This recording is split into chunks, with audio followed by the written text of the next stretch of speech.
Now, the coronavirus pandemic has had devastating effects across the world. But amidst all the shutdowns and panic, immigration to Israel has actually been rising. The Ministry of Immigrant Absorption and the Jewish Agency estimate that by the end of 2020, some 50,000 Jews will immigrate to Israel, nearly twice the number from 2019. The biggest issue these Israeli hopefuls face, though, is just getting here. So to understand how legal advice can actually solve this problem, we're joined in the studio by attorney Tal Ofir, an expert on immigration law from the Cohen Pex Brosh company. Tal, thank you so much. It's an honor to have you here. Now, what are the most common problems preventing Jews in the diaspora from immigrating to Israel or making aliyah? Thank you for having me. The first problem is the lack of proof of being Jewish. So you need a letter from a rabbi and your history that you actually are Jewish. So that's basic, of course.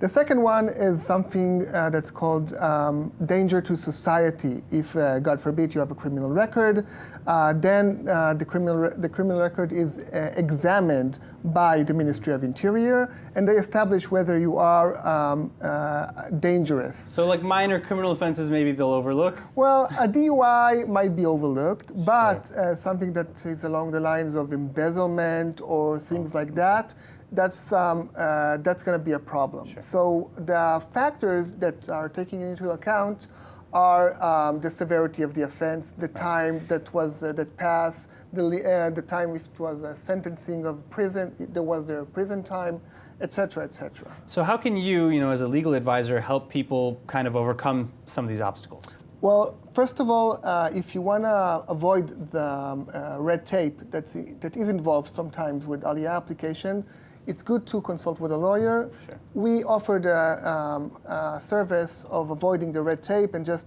taking care of everything for you. And the bureaucracy here is bad. Sometimes. Sorry? And the bureaucracy here can be bad. Bureaucracy can be bad. Yeah. Now, if you have a real problem, which is a criminal record, like I mentioned earlier, or another issue that you want to advise with an attorney before you make aliyah, it's good to advise, and then we can strategize together what's the best course of action to take. Interesting. All right. So, do you have like an especially amazing case study that you want to maybe highlight?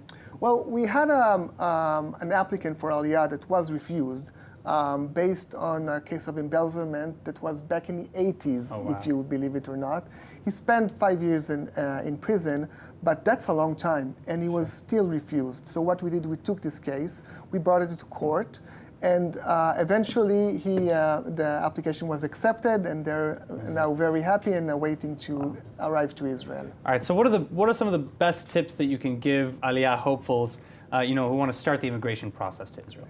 Well, first of all, the timing is everything. So you need to set your timing straight, get the documents ready so they will be correct.